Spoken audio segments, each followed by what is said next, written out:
నిన్ను పాపిగా మార్చుటకు ఎన్నో భయంకరమైన పాపపు దయ్యాలు తిరుగుతూ ఉన్నాయి.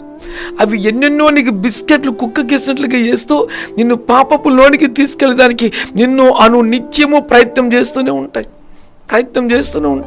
అది ఉద్యోగం కావచ్చు, డబ్బు కావచ్చు, బంగారు కావచ్చు, ఫ్రెండ్స్ కావచ్చు, ఇలా చెప్పుకుంటూ పోతే గన హెల్ప్ అంటూ కావచ్చు, ఎన్నెన్నో ఊహకు మించినటువంటి పాపపు కార్యాలు పట్టుకుందానికి నిన్ను ప్రయత్నం చేస్తుంటాయి. అయితే వాటి వల్ల కాకుండా నిన్ను పాపిగా చేయకుండా నిన్ను స్థిరమైన వ్యక్తిగా నువ్వు ఉండాలి అంటే దేవుని వాక్యం చెప్తుంది. ప్రియమిత్రులారా, నీ వాక్యమును బట్టి నా అడుగులు స్థిరపరచుము. వాక్యాన్ని బట్టి నువ్వు వాక్యాన్ని జీవించేది నేర్చుకున్నప్పుడు నీ అడుగులు స్థిరపడతాయి. ఈ లోకంలో పాపము అనే సాతాని దూతలను, సాతాని సైన్యములను చితకు దొక్కే వ్యక్తిగా నువ్వు మార్చబడతావు.